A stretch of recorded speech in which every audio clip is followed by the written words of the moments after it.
This is Duke University. Global trade and environmental justice. Human rights issues are still. The term Ubuntu. About the Alien and Sedition Acts. Is making inferential discovery. The importance of an archive. The John Hope Franklin Center. I hope you're enjoying our wonderful lunch. We love our lunches here at the John Hope Franklin Center on Wednesdays. Yes, excellent catering. Thank you, Maggie.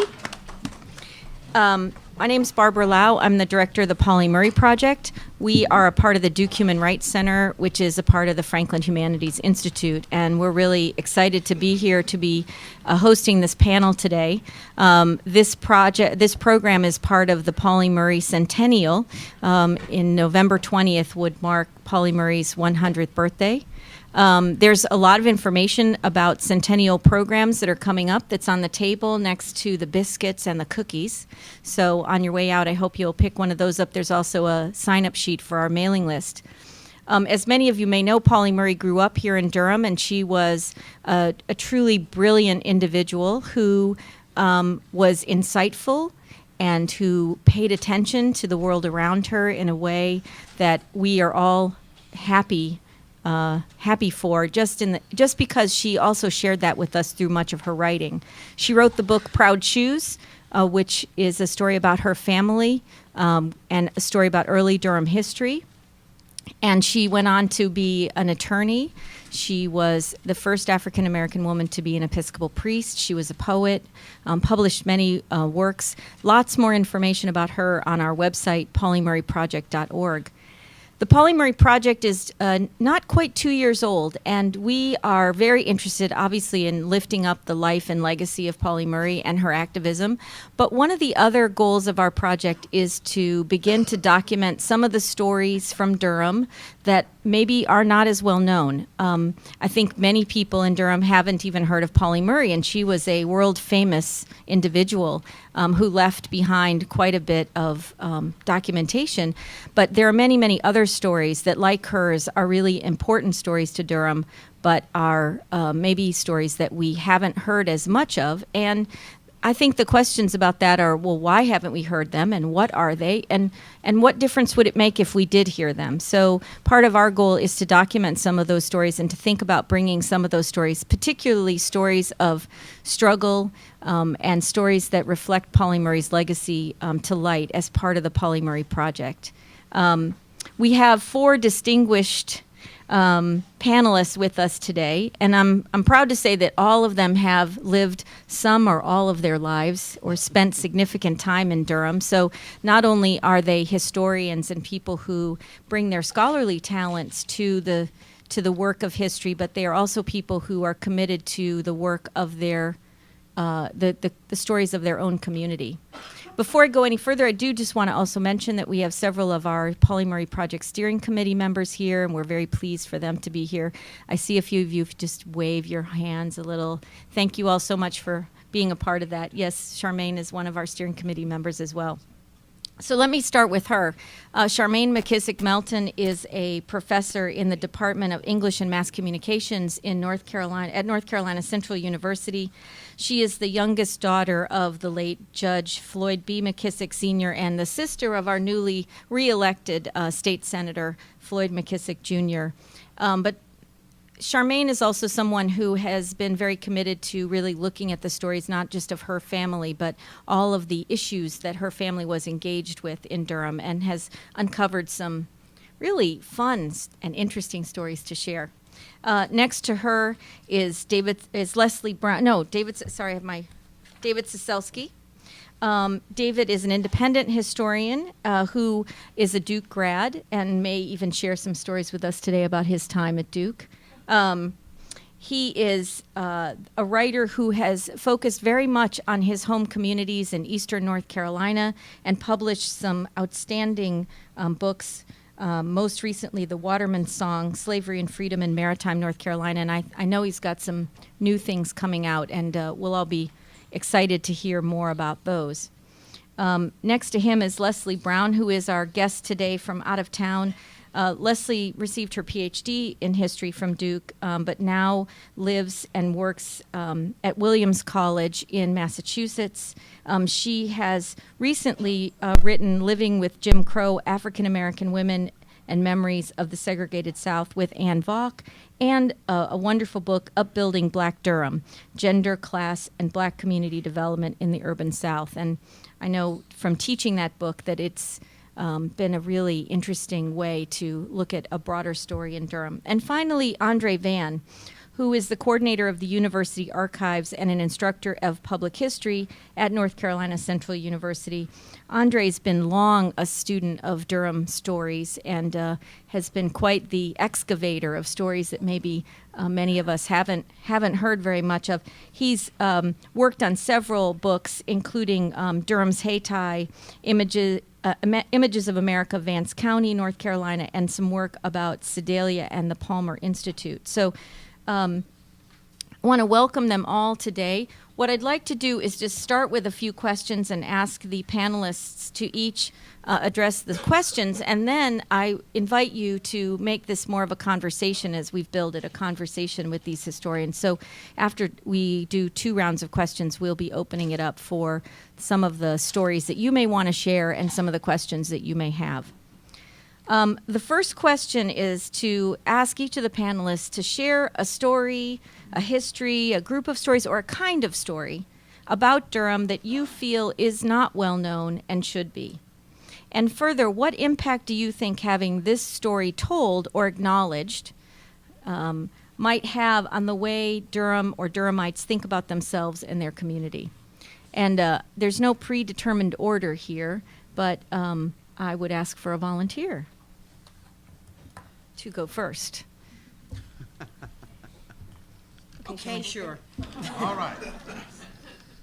I have no problem speaking.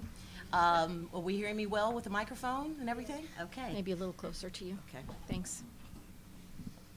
Again, hi, I'm Charmaine McKissick-Melton. Ironically, about a year or so ago, the chair of my department and I were joking because he said, why don't you write a paper on? And the topic had changed several times. Anyway, it ended up being women's contributions to the world. I thought, well, I got to be able to write something on this. And I started thinking about my sister Jocelyn, who happened to be one of the first African Americans to sue and integrate to Durham's public schools in 1959. And in doing some of that, I drove by the school, which is now School of Performing Arts, or they changed School the of the name? Arts. School of the Arts. And I noticed that a parking lot was being dug up. But when she graduated from high school in 1960, I graduated from kindergarten. So there's memory, but there's not the same kind of memory as if I were older. So it really was research. And the story goes like this. I happen to work down the hall from the chair of the school board currently. So I was just asking Minnie Ford, do you know the story about the swimming pool? And she said, no. What story are you talking about? I said, well, there were several things that happened when the schools were integrated, and one was the fact that they decided that there was a swimming pool at Durham High, and that they needed to cement the pool over, because blacks and whites could not share that same space of water. Of course not. And Minnie said to me, girl, those are just stories. Those are just stories. But I knew that it wasn't just a story. I knew I had enough memory that it had to be true. And she ended up helping me contact one of the superintendents. And so, yes, it is true. And in the basement, it's a boiler system now. But you can still see the remains of what was the old kind of swimming pool that had the steps within the tile and the slant, the slope of the pool.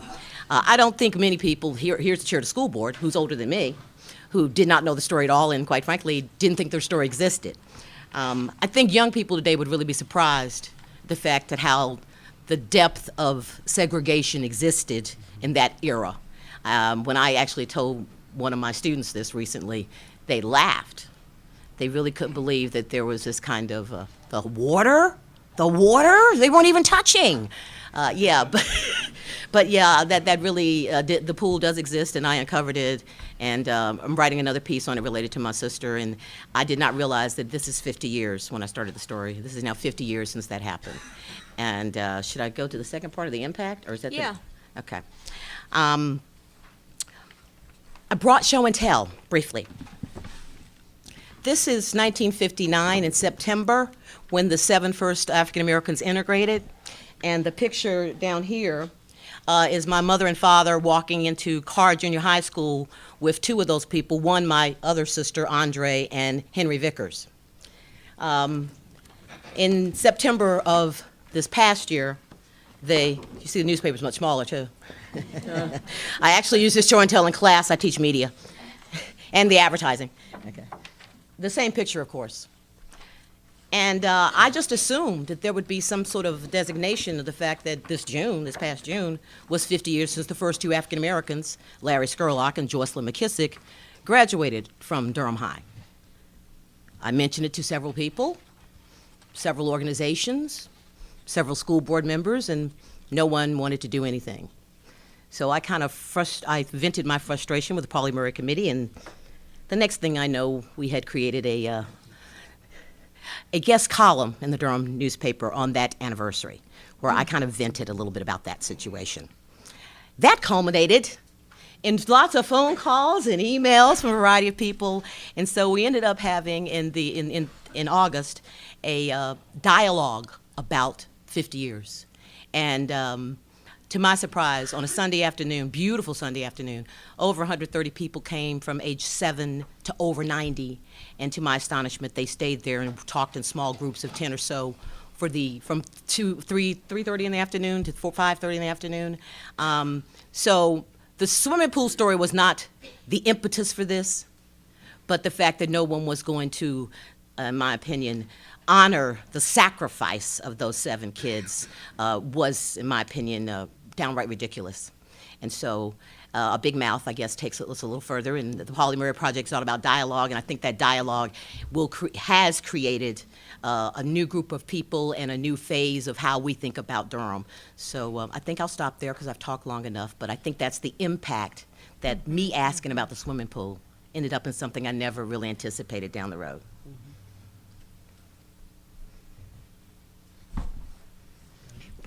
Okay.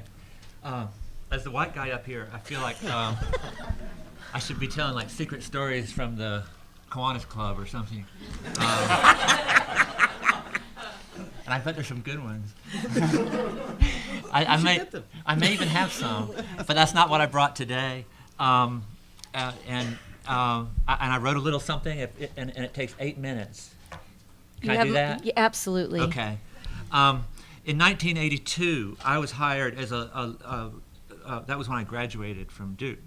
I was hired as a labor and community organizer by the American Federation of State, County, and Municipal Employees, Local 77, which is the service workers union here at Duke. After me, Local 77 was born during the civil rights movement of the 1960s, and especially from the sit-down strike that occurred at Duke after Martin Luther King Jr.'s assassination in 1968. The union's membership included, and still includes, the university's janitors, kitchen workers, grounds crews, and hospital service workers, and at that time was probably 98% African American. As such, at that time, Local 77 was the only black service workers union in all of North Carolina, which gave it a certain historical significance. It was one of the city's most important voices for low-income workers, but it also made other low-income workers, both black and white, look to us for help in improving their working conditions. So when I was there, we worked with the city sanitation workers and FCX, which was a poultry place over in East Durham, and a number of other places. And during the time I worked for Local 77, I kept a daily journal. And being a guy, I didn't write a single word about my feelings or thoughts. Instead, I wrote a vignette about some scene or incident that happened every day, or I wrote a portrait of somebody that I met that day. Sometimes people I knew very well, sometimes people that I just, you know how you meet people, interesting people. And so when Barbara invited me to say a few words about Durham's Untold Stories, especially since I was going to be at Duke, I thought about my journal for the first time in many years and went back to it and found some of those vignettes. about my time with Local 77 and the Duke workers. And I thought about that time also because at the time, Local 77's offices were over on West Chapel Hill Road, right around the corner from where Polly Murray grew up. So I found maybe 100 vignettes that were based in her neighborhood and others that were based here. And I only have time to read a few of them, but I thought I'd just give you a flavor of some of the ones that were based here at Duke. And I guess the only historical background I'll give you is that this is 1982 and 83, which we were in the middle of the Reagan era worst recession since the Great Depression. And I know everyone says the one now is just as bad, and I think it might be for the middle class, but for Local 77's membership, I've never seen anything in my lifetime like that, period. And many of you remember Grandmaster Flash and the Furious Five kind of breaking out at that time, and Bruce Springsteen did that song, that album Nebraska, about all these homicidal people and suicidal people. And that's kind of what was happening in our little world here. So, and I'm trying to go faster. This was the scene. So I'm just going to read it the way I wrote it then. The first vignette. This was the scene outside of Local 77's office this afternoon. I saw an old man walking down Birch Avenue looking for aluminum cans. He sells them for a living every day. 1 block south on West Chapel Hill Street, an old couple moved up the street in their search for aluminum cans. They fussed with one another now and then, but they showed a lot of affection too. On Exum Street, an elderly man was turning the soil for a local family's garden with his tractor. It's what he does for a living. Another guy on Gator Street headed out to search for computer paper in the trash bins over at Duke. That's the way he makes his living. Back up on West Chapel Hill, same block, a group of ladies folded issues of the Durham Morning Herald. That's their living. A woman down the street, half a block, offered me her body to pay her light bill. "Brother, you want me to help me pay my light bill?" she asked me when she saw me. "Can you help me pay my light bill?" It won't be for nothing, you understand. I'll give you something for it. They're going to turn my lights out at 3 o'clock today. Let's do it now, and you'll pay my bill before 3. The next one is on a guy named Benny, who was a janitor on the East Campus at Duke.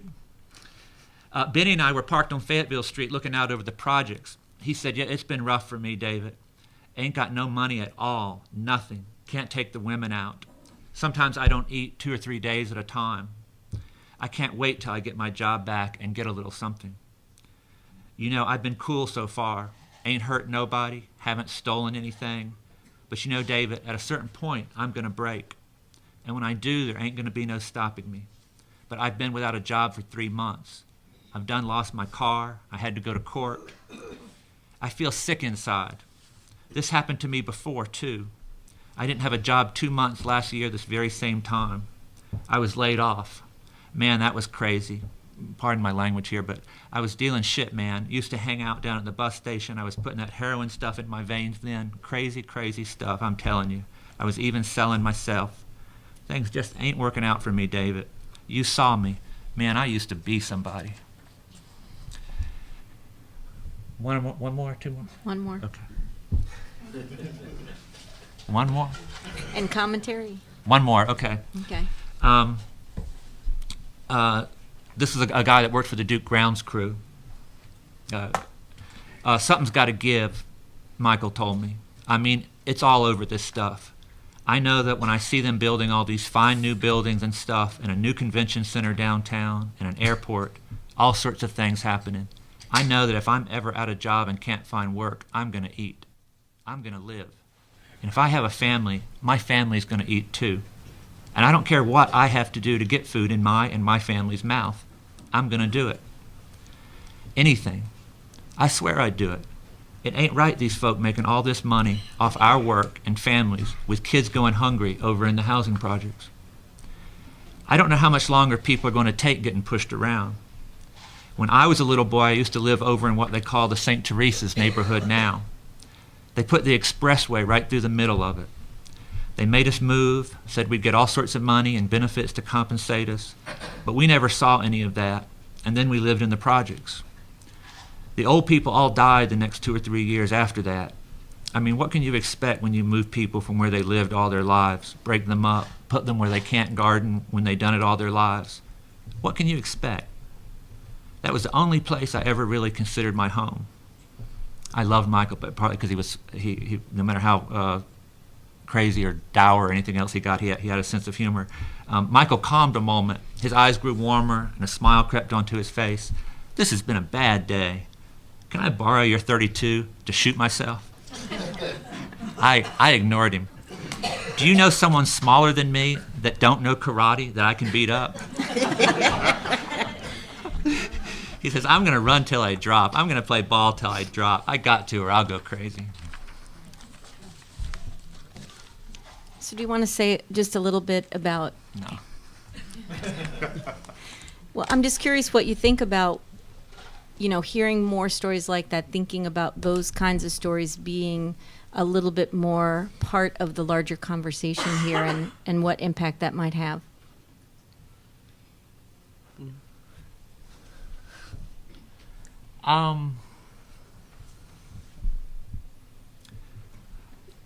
Just for a conversation like that, for a conversation that includes those stories to happen, I think would have to be a good thing, because it would be a change in who has power to tell the stories and who has power to use the case at point here at Duke. Mm-hmm. I'm sure it's changed now, but in those days, if one of AFSCME's members walked across Duke without his uniform on, he was going to be escorted off the property. Mm-hmm. An African American man in the history department would suffer the same thing unless he dressed well, unless he wore a suit. I'm sure it's changed now. I'm sure it's a bastion of liberty, and I'm sure they pay everybody equal. And I'm sure that most of the membership isn't on welfare anymore. But in those days, that would have been being able to have that conversation would have been itself. There was nothing that riled the Duke management more than the workers talking to faculty or students. As long as they could keep a wall up, then. But if they start talking, then you start seeing people as human, and you start going, well. Why can't you feed your family? Yeah. Right. Yeah, and the place is full of liberals, so. You'd think somebody'd do something about it, huh? Right, and people, when they do learn about each other's circumstances, often will want to do something.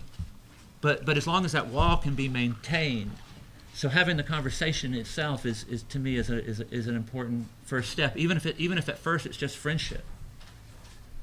I mean, even if it's just going to ball games or going to church or that's taking a walk. Mm-hmm. That's the first step. Your stories are from 1982? These are from 82 and 83. So before I was born. Me too. The thing about David's stories that were told that were about 1982, and the thing that I discovered as an historian is that they could be told in 62 and 42 and 22 and 02 and 1882. And so this is a history that's deep. This is a history it's not just a recent history, but it's as much a part of Durham as any piece, as Duke is, or as North Carolina Mutual is. The thing that when I think about Durham history, I think of the two we's. There's the Durham we, those of us who live here, or who lived here, or who call this home in some way, and those of us who take Durham elsewhere.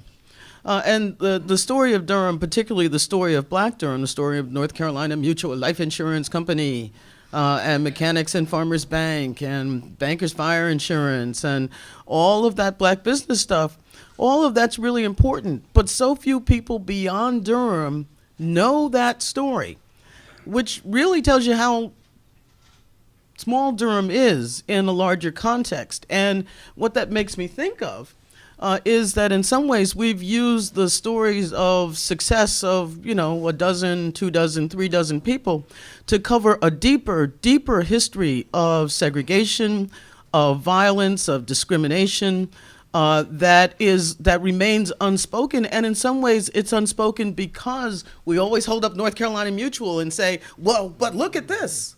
But that's such a small group of people that we need to understand that that's the exception, not the rule. And it's an exception because most people could not become that successful. The story of unionization, for example, that you're talking about, we can pick that up in 42 and in 32. And even as I discovered in my research back in the 1920s with the tobacco workers, thousands of African Americans working in tobacco, struggling to organize, struggling for a living wage, and unable to do so for exactly the same reasons. Simply a refusal to accept what true conditions were, a refusal on the part of power structures. So I think that there's another story behind the wall, or as we put it on the Behind the Veil project, behind the veil of silence, behind the color line, is a deep history of distrust of interracial work, a deep history of distrust of whites for a number of broken promises, and for backlash in trying to achieve basic human rights. And when I mean basic human rights, I mean basically a living wage. So I'm not even here then talking about stories about politics, of people trying to vote. I'm not even talking about stories of equality. And when we talk about equality, we're not just saying that people can sit side by side, but equality means that African Americans being able to make decisions as opposed to simply participate in decision making. These are things that we have not grappled with in the United States at large, and I think are not necessarily being grappled with in the local arena in Durham. And I'll go back to where I started. Much of it is because a few people were very successful, and that helps us to hide the stories of the thousands, the tens of thousands who could not achieve the same kind of thing, not for their own fault, but because of the way that race relations and Jim Crow unfolded in the city's history. Is that enough? Or That's you want me to good. say more? Yeah, Okay. good place to start. Andre? Okay. Well, first, thanks for the great conversation. I must say to Dave, you placed a great burden on the only African American male on the panel. Tell a story to tell it right. One thing that I'm reminded about is that I grew up in Vance County. We call it Henderson, and for those who are from there, they call it Henderson. Is that my father was a union organizer for the AFL-CIO. Also, we owned a little community grocery store. My uncle ran the other community grocery store right around the corner. And so oftentimes, everyone in the world, at some point in time, especially the African American community, would come through and talk. And our house was directly beside our store, to keep it in good shot in case someone tried to rob us. My mother always kept a pistol there just in case. But the interesting thing is that I was able to sort of take in a lot of these very interesting stories and personalities and people that and some stories that sometimes as it said that not able to even you talk about polite company, I'm talking about bad company, some of those stories. And so in the same sense, Durham is sort of like that.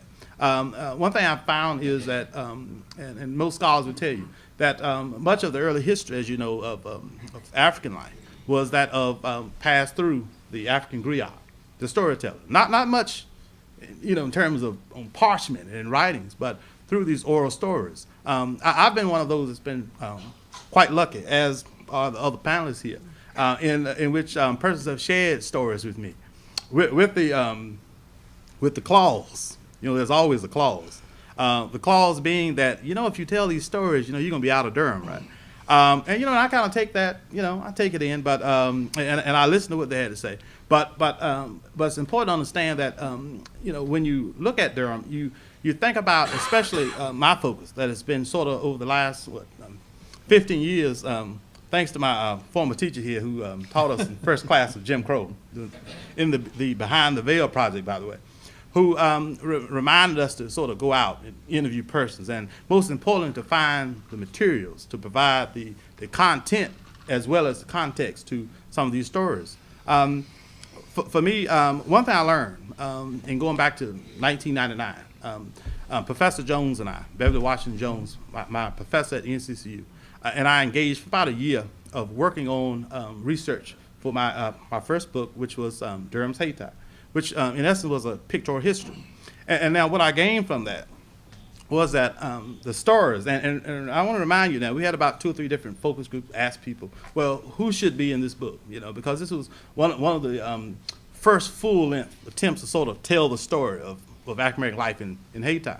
And so I want you to know that quite a few persons, especially those of the middle class and others African American communities, came forward with those materials. The irony is that that many of the other persons, the other stories, as I like to call the story behind the story of Durham, not that, you know, the one we hear where Durham was that magical city for African Americans, this utopian type society almost in a sense of African American life and culture, talking about the mutuals and North Carolina Central University and others, but the life behind that, those who lived on the streets behind the big houses on Fayetteville Street, and that's where you'll find that richness. The irony is that those who lived in those places, those who had those experiences, I'll be honest with you, were not willing to tell those stories. It wasn't until after the book came out that I heard everything. I was called everything but a child of God almost by someone who said, well, you left us out. I said, well, the problem is you never want to be included. They had opportunities to tell their stories, but they were not stories that they wanted out. But the interesting thing is that while listening to many persons in the city, and let me tell you, probably not 1 month goes by that I don't attend the funeral of one of those persons who were those storytellers who were telling me these stories, and that you'll find out that that there is some richness there when you pull it all apart. And the richness being, and I'm gonna get on with the story because I know I'm holding up here, but the interesting story is that when you look at life behind this story about Durham and then life about African Americans in Durham, that you'll find some richness that, in my opinion, that most scholars are beginning to sort of uncover and bring out, but there's still more room. I'm reminded of the story of a local businessman, I won't say his name, who was quite prominent, owned quite a few businesses, had one of those big houses on Fayetteville Street, and he, shall we say, had a mistress on the side. He was a much older gentleman, by the way. You see what the story is going. And so one day, I guess he was visiting his mistress, and he has a heart attack and dies. Well, the mistress had the nerve to call, as my mother would say, called his wife and said, well, you need to send somebody down here to get him. And so his wife, being very prominent and well-known educator, and remind you, one of these, what we call the first families of the city, did the only respectable and middle-class things that African Americans do. She gave him one of the best going-aways that you can have in your life. But the story was that, she was aware of this. Many people in the community were aware of how he died and when he died. But again, the fact that how she wanted to be seen and how she wanted his life portrayed was that of this fine, upstanding, and I'm sure he was in some corners, gentleman who, as she said, just happened to have died and had a heart attack. I got that story. I know who that person is. One of those stories that you might not be able to share in polite company sometimes. But anyway, I have a few more I'll share, but I'll stop here. I want to hear those after the mic goes off. Really? Gotcha. Is this a person? Well, I think that one of the themes that's running through some of what you're sharing is that some of the stories that we hear less about are these stories of struggle, and are these stories where we really begin to engage these ideas about power, the ideas that, the story of history, as I read somewhere, as long as the hunter keeps telling the story, we'll never hear the lion story. Yeah. Right? So as long as the folks in power continue to be the ones that control the way that the stories are told, and that may be through all sorts of means, public, academic, all these, the Convention and Visitors Bureau, the whole ways that we think about our community telling its story to both ourselves, but also to people from outside the community, that that some of the stories that are lesser heard are ones that really help us to understand some of the places where there were real rubs, where there was real struggle, where there was resistance. And so one of the challenges that we have, and I'll ask the panelists to help me think about this, is how do we bring those stories to a larger conversation? What are some of the ways we might really be able to both collect and engage those kinds of stories so that we can then learn from them? Because, you know, I think that many of us may agree that in our own lives, when things are going well, we're not learning as much about ourselves as in the times when we're struggling, when maybe things aren't going the way we thought, or they didn't turn out that way, or that we're running into roadblocks. I mean, I think Pauli Murray's life really gives us this wonderful sort of view of someone who continues to kind of, as running backs do in football, you know, they just sort of roll on to the next blocker. You know, it's not like they're being stopped. And I feel like she, you know, gives us an idea of what a life like that might be, because it's exactly what happened to her. There were a lot of roadblocks. She just kind of went around them, or took another path, or made another choice. Mm-hmm. So I guess I would ask the panel to help us all think about how do we bring these stories of resistance, of struggle, of inequity, how do we bring those in a way that they might be heard? Because as Charmaine suggested, it's not that the story's not out there, it's not even that people don't know it. Some people just don't want to acknowledge it, because it then pushes them to think about what they might need to do about it. So I just ask you to help us think about that, and then after this we'll invite your questions. Anybody? Go ahead. Well, I like the metaphor of the running back who rolls off the blocker. And sometimes there are two things that happen, to kind of go back to the mutual story, but then we pay attention to the running back who can keep rolling off the blocker and forget that most running backs don't do that. They get tackled. And they don't do that very well. And then we don't study the blocker, right? And so we don't study the successful blocker, and we don't study the blocker that does stop the star every once in a while. So we always focus on the star. And keep forgetting about the fact that, you know, 95%, 99% of people face struggle and don't succeed and are not able to succeed, which means that in 99% of the time, the block works.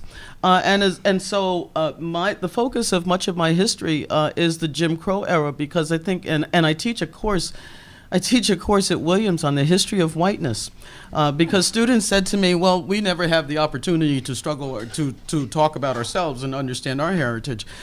So I teach Jim Crow from the white side. And I don't mean the rationalization for Jim Crow, although I use that and they're horrified by the language, but how it operated. And they come to see white privilege as simply that, not something that they necessarily earned, but something they gained by blocking other people. And so I would always urge us to go back and understand why we haven't made more progress and take responsibility for those things that have happened in the past. The other thing I do in class is I set up a timeline that starts with Columbus and goes to the present, and points out that what we think of as civil rights or any civil rights success has only occurred in the last 50 years of U.S. history, a history that is 520 years long. We've only had 50 years of federally protected civil rights. That's just by law. That's not even by practice. And that's in my lifetime, and really I'm not that old despite my gray hairs. You know, and so it's a relatively new thing for us to have equality. We are not good at it. We haven't practiced it enough.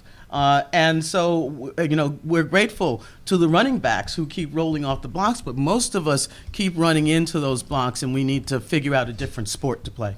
Yeah. Good point. Well, I think it's important that, you know, not only for those who sort of research and write the history, that for those who, you know, somewhat a part of this history, that you have to think in the sense of what I learned just a few weeks ago. You know, you might think, and I've studied the history of Hayti, you know, since I came to Durham, and I've been here about 22 years as a student, and then in every other capacity in project that go on in that community, is that understanding some of the heroism, the important history, but also some of the pain that exists largely in the community in terms of some of the stories that are out there. And it is idea that oftentimes, and I just asked about my great mentor who's here at Duke, Dr. Evelyn Brooks Higginbotham. I was hoping she was here because I always pay great tribute to her because in her book, Righteous Discontent, she helped to change my mind in terms of how one should look at history, and the idea of changing what we call changing the paradigm, where oftentimes, as she, for instance, looked at, oftentimes when people talk about the important institutional role and the important role of the African American church, which is by most definition, the only thing that is solely owned 100% stock by African Americans, is that oftentimes when people are engaged in writing the history of that institution, they oftentimes in the past would focus on the pastor and his role. But oftentimes the idea is that we have to think in new ways to change that paradigm, to focus more on the membership, and then to also look at the impact of that church in the community and the activities of that church, and make it inclusive of the pastor. And so for me, it's the idea of changing that paradigm about what we think is important. In engaging in a study a few weeks ago, there was a documentary on Haiti. I don't know how many of you all may have had the opportunity to come to Haiti Heritage Center to see it, or Mount Vernon Baptist Church.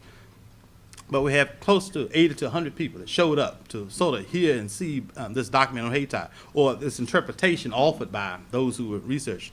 And I was asked, as a representative from the scholarly community, to sort of offer some feedback, help to engage the community in this dialogue. And for me, after all these years, everything that I thought I knew about Haiti changed to an extent, because those who live there, those who are in that community, offer some different perspectives. And that those perspectives in that offer this sort of freshness and newness, in saying that, hold it, maybe this context that we had about this certain individual or this institution, might lend itself to some even further research. And that, for me, is transformative, because, history is ever evolving. Some things stay the same, but there's always opportunity, I think, to add a little bit more context to that. So. One of the things I wanted to mention was that I worked with Charmaine some on the community dialogue, and Lynn Richardson's here from the North Carolina collection. They were the co-sponsors of that event. And one of the things that was fascinating was that Charmaine had personal relationships with many of the people who were in that original 7 folks that are still living, and contacted them, and not a single one of those people was willing to come and talk about it. And not, I think, just because it was going to potentially be a lot of people, but because they just don't talk about it with anybody, because it was, even 50 years later, still that painful of an experience. I know in Christina Green's book, there's some really great material that she's pulled from interviews about what that experience was like for people in that year that they were in those schools. But I agree with Andre and Leslie that part of this is about a way that we can share stories that are stories of pain, or stories of disappointment, or stories of that aren't success, and feel like those stories are welcome, as opposed to just the stories of, we think about the way that we tell human rights stories, and they're about the people who have won, they've gained something, they've accomplished something. And so not necessarily the stories of the 3 generations of people that made it possible for that generation to gain something. The same way we may honor people who were active in the 1960s without thinking about people that were active 100 years before that, laying the groundwork for that to happen. And I guess I do believe that some kinds of community dialogue, or creating those kind of spaces where people do feel like those stories are welcome, is a good move, but very difficult to do. And like Leslie was saying, a lot of this takes practice. So, did you have something, David? I want to also go to the audience, but look like you something to share. Anybody else? To make one more comment. Sure, and I'm going to go get the mic, so you go ahead. Okay. when Andre and I worked together through a collaborative project between Duke students and North Carolina Central students, one of the things we tried to do was to create that safe space where we could explore history together, and we did that by going out and doing oral histories, getting stories of individuals and then coming back and sharing this. And this was not always a comfortable thing for us to do. And I don't know if we were always really successful at doing it, but you know, we really tried. But one of the things that struck me in one of the interviews I did was I did an interview with Julia Lucas, who owned a barber shop in downtown Durham, not in Haytide, but you know, kind of off the center. And one of the, she talked about, you know, again, we focus a lot on Haytide, but there were other black neighborhoods and other black enclaves, and sometimes we forget about going to find those stories and looking for the less visible people. But the other thing that struck me about her interview is she talked about her barbershop had a pool table in the back, and the young men from the tobacco factories or the tailor shops or the various service workers downtown would come there for a haircut, a shave, or whatever, and to play pool in the back. And she said that on the surface, it looked like they were there for recreation. But if you listen to what they were talking about what their plans were for life, the things that they wanted to accomplish, the things they were going to ask for through the union, and that they could do that in that place because they felt like it was secure. And she used this term security, this need for safety as a place to have conversations about what kind of change people want to see. And in that place, they didn't hear about what they couldn't do. They could think about what they could do. So I want to throw that back to the group, to think about positive change instead of always, you know, what's not possible and we can't do it because of this, and this is what the mutual people were like, well, we can't do that because this is going to happen. And they were willing to push past what other people thought was possible to do and want, what seemed to be impossible in that time, and in some ways got it. Questions? Yeah.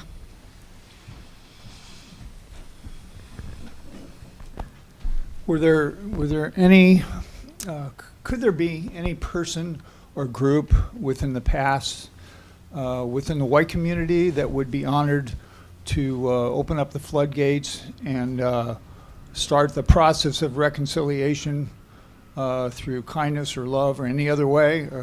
Was it a particular family, or if so, is there anything in your memory that you could say that the process could start because of anybody in the white community that said, hey, I've had enough, and they would buck the system and let's get on with it and let's live together? You're the white guy. Can you speak for the white community? Yeah, David, you think you can? Not some of them, all of them. I'm proud to be here to represent Caucasian. We're glad to have you. I don't know if I'm doing a good job. There have always been white people that worked with in Durham, that worked side by side with African Americans in everything. It's always been a relatively small group. When I was union organizing, there were certainly some real characters. Well, when I was organizing, I worked a lot with C.P. Ellis. Speaking of characters, former Grand Dragon of the Klan. But I was at 5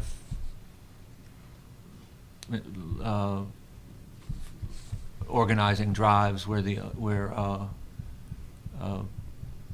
solely African American, memberships, factories voted to have Claiborne represent them. He was the only one in the state that would go a lot of places. Most of Eastern North Carolina national unions would not try to organize in those days or now. But Claiborne would go anywhere. And he always brought the Klan clippings with him because he knew that the factory was going to use those anyway. So he says, first day here, look, this is me in my little Klan outfit. And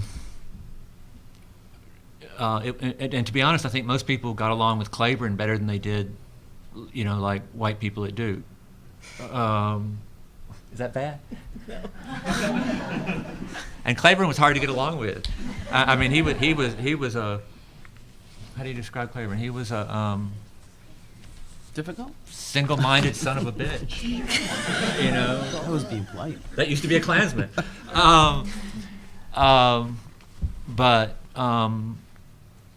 But he ate the same food and he went to the same churches and he had lived in East Durham his whole life. What I found when I was here was that and I'm just going to limit my comments to like the crowd I worked with at Local 77 and my experience, not any other scholarship I've done. They didn't care about being recognized by people at Duke. They didn't want an exhibit at Duke. They didn't want being recognized as part of Durham's history. That was an issue for people here, but not for them. They had their history.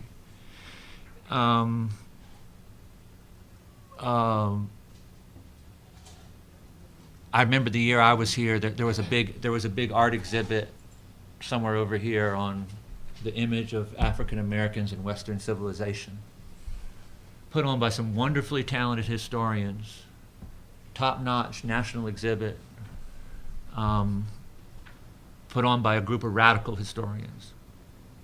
And white historians, and they just about cried that no black people would come to it. They came over and made a special appeal to the union, would you please come? And they're like, we're not going to do. That said, what I saw mattered. I'm a small politics starts small kind of guy. Is that if the idea is coming from Duke, or it's coming out of the Franklin Center, or whoever it is, if the money's coming from the Franklin Center, if the oral history people are coming from the Duke, then the power relationship's already set. Mm-hmm. And it's Duke or white people that are controlling it. So who wants Who wants to participate then? Okay. So it has to come, it has to be, to me, it's more, it's being the white guy, to me, it's more about being responsive to initiatives from the other side and to building relationships. To me, like I said, I'm a small politics guy.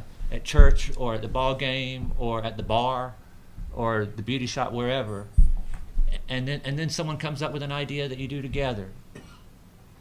And maybe it starts small, and they said, well, I think maybe the people at the union, might want to talk about that. I didn't know about this. You didn't know about this. Let's go. Let's have a group of, my kids are having the same problem in school as your kids. Let's 10 of us get together. You get 5, I get 5, and go from there. And I think for it to happen in a meaningful way that would interest my gang. My gang came to work packing every day, men and women. They were ready. They were here for a war, and they were. Those guns would come out quick too. I mean, that's why Benny got fired. Someone called him a nigger, and he pulled a gun on them at work. So, anyway. Other questions and comments? Yes. My question is for David. These journal entries, what are you planning to do with them in terms of contributing to a conversation like this, and then also in the sense of helping students to have that insight that you gain by having the conversations? I don't. I had forgotten I had them until Barbara asked me to do this. I hadn't thought about it. Many of them were also very personal, and several murders are discussed in them by the people that did the murders and things. You would need have to think through some issues, but I don't know. But And they're the not seed always- is planted, David. And they're not always, I mean, I didn't mean to say, that I wrote about everybody, you know. For this thing, I'm talking about a pretty small slice, but There are similar stories told in Miami and Atlanta about when the highway came and the displacement of African American communities. For example, particularly Liberty City, where people face the same challenges, and seeing a downtown being built up and then the natives not being employed to work in that downtown. And so that's why I'm kind of interested in your maybe the seeds conversation. planted. You know, and even when I went back and looked at them now, I didn't understand a lot of them. That if these three folks and I were, if I could read it, like, I don't know anything about the St. Teresa's thing. I know I know where the neighborhood is, but I kept running across things like that I have no. I'm not really a Durham historian, so you're sitting on a gold mine. so they would know about St. Teresa's, and a lot of the things that happened. They kept talking about. Legendary figures of different kinds, and I had no idea who they were. Right. But yes, the seed's planted. Jeanette. You know, I think you raised something that's really interesting, this story about when the highway came. Because the story of when the highway came is it's on the one hand such an undoing of Black Durham. And I'm not talking about the business community, I'm talking about the hundreds of homes, the dozens of businesses, and we're talking about small businesses, not the corporations, not the banks, but, you know, the radio store, the donut shop, the movie theater, the this, the that, the houses that people lived in, the huge displacement of a place that was central to the survival and thriving of Black community was simply ripped out. 100 years of history ripped out, years and generations of savings ripped out and never replaced. You know, so the story of, you know, when the highway came is still hugely magnified here in Durham, and it's a story that's still from the side of the people whose lives were ripped apart by that. It's never really been told. They've told it to each other, but it's never been heard by the side that needs to hear it.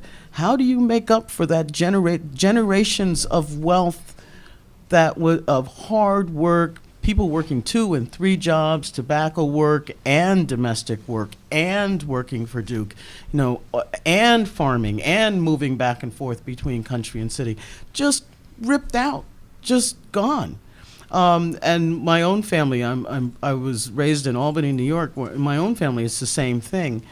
And I remember just the horror in the neighborhood, the fear of not being able to adjust to that. But I lived in a family of 3 generations who had worked very hard to own their house, and it was just ripped away and never made up for. There's no way you can ever make up for that. Well, there is. There's huge dollars that needs to be invested in that, but just ripped away. So how do you explain that? How do you talk about democracy? How do you talk about freedom? How do you talk about participating in the economy, in the political economy of the nation, and self-governance and all of this other stuff, when you can just come along and just take people's stuff? I just wanted to add that, as you mentioned, I mean, it happened across the country. And of course, the title typically was Urban Renewal. Okay, which I think is really ironic when you realize they tore communities apart, right? So I just, it's not just Durham. We're just a classic example. And even with Pauli Murray Project, and there were a couple of comments, even in the piece we did in August at the library, a couple of quotes back to, and it always goes back to 147, Highway 147. And this is, again, 40-ish years since that happened, so it's still here. Hi, I'm Jeanette Stokes. I'm from Tulsa, Oklahoma. They removed the Black community twice in that city, once with mass murder in the 20s and again with a federal highway and urban removal. It's the same story. I wanted to say just something and ask a question. I wanted to say something about the bonuses for billionaires protest that was at Duke recently. I'm not sure if all of you knew about it. The newspaper ran a story of 9 people at Duke University who got bonuses of over $500,000. Two of them money managers. In the year, the endowment went down by a third. So those are people who already get paid well, and they got bonuses of over $500,000 apiece. And Theft. It's just, right. it's just theft. Right. So I have this way of referring to Duke as the plantation. When my friends who are ordained ministers or PhDs can't get jobs in their field, they take admin jobs at Duke. And I often roll my eyes and say, so sorry you had to go to work for the plantation. And people will fuss at me, particularly white people will fuss at me for calling Duke that. And I say, well, you know, it is the biggest employer and it has maybe the most power economically. So do you want to make any comment on?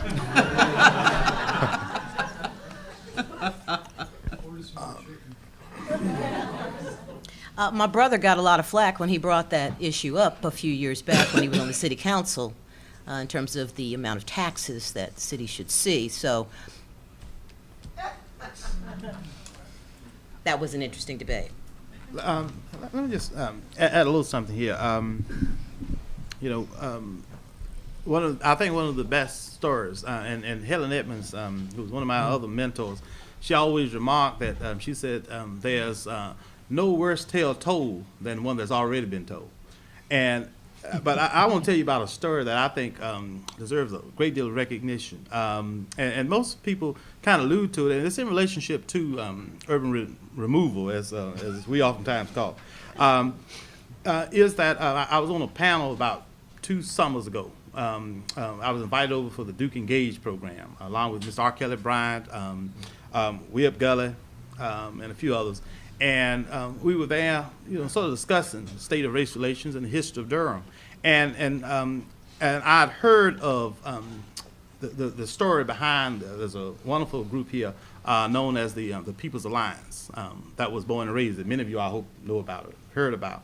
Well, many will not know that this body, this organization, was formed on the basis of assisting those who, when you talk about the freeway, well, most folks don't know that, or may not remember, that for about 7 or 8 years, those in Haiti who witnessed that very painful episode of their history, sort of being ripped apart as a result of that movement that was sweeping across the entire United States, that those in this community, not far from where we are today, in a community used to be called Hickstown, Crest Street area, that entire community that existed there saw what had happened, and they were resilient in the sense that they were able to hold off the federal government from coming through. And as everyone knows, of course, the Durham Freeway, though there's still a strong history in terms of some of the reasons in between, especially with Haiti.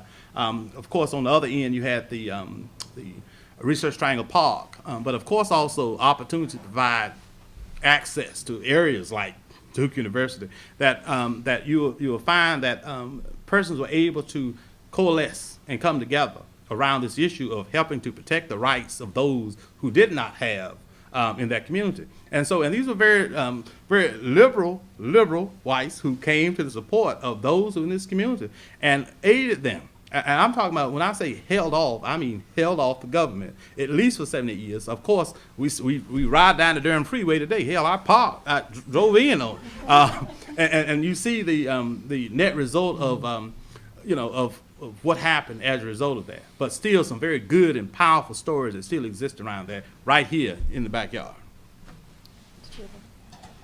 I think Duke is enormously powerful and could be enormously powerful could have said, well, we don't need the freeway. We need the people who have their homes. And in Duke Hospital could still be so powerful in the discussion about healthcare in this nation. I mean, imagine if a Duke University stood up and said that every single child born in America should have access to healthcare. Imagine if Duke said that. I mean, I can say that, you can say that, we can all say that, you know, and people will go, yeah, you bunch of communists.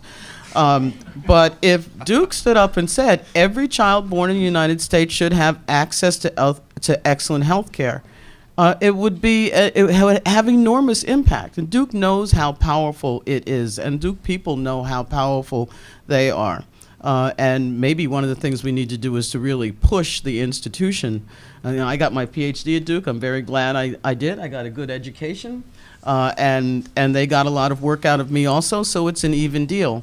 But you know, really to change, if it's the plantation, you know, the slave master needs to say there shouldn't be slavery. Hey, yeah, I'm actually interested. This Durham has like kind of become this place where everywhere else in the country is saying, oh, you know, there's these sort of new spaces being opened up for foodies and all these new bars on Main Street and sort of all these new spaces for young artists. But then the thing is that there's this whole debate about gentrification that goes on with that, right? So I feel like Durham's actually interesting because even though the history of the highway is so similar to what's happened all over this country, there's this, these statistics, like Durham's one of the only places that didn't suffer during the economic crisis, and so it's this great place to come in and do all this stuff. And so but I'm wondering how you might see either spaces opening up or sort of, or histories being erased because of what is happening in Durham right now, and sort of like how this current moment in Durham and this like simultaneous excitement and concern about what's happening might sort of, I don't know how this might be a particular moment to think about. Who is it that writes about the progressive mystique? Is it Bill Chafe? Is it Bill Chafe? Who writes about the progressive mystique? As long as we keep saying that progress is being made, then we don't notice the progress that's not being made. So, you know, there are spaces opening up for whom, and there's great food for whom. There's great food and there's great hunger. And which one are we going to pay attention to? So as long as we buy into the progressive mystique that this place is not as bad as some other places, then, you know, we don't solve the core problems. Well, you guys have something to say. Yeah. Is there some way that these histories can make their way into this? Be in conversation. Yeah. I think that's our challenge. No, I think that's really the challenge that the Pauli Murray Project is really interested in tackling, is how to bring those pieces into conversation and how to create opportunities for people, whether they've lived here for 6 months or 60 years, to engage with sort of fresh eyes or open minds about, you know, what has happened here and what can happen here and how it is that we want to move forward.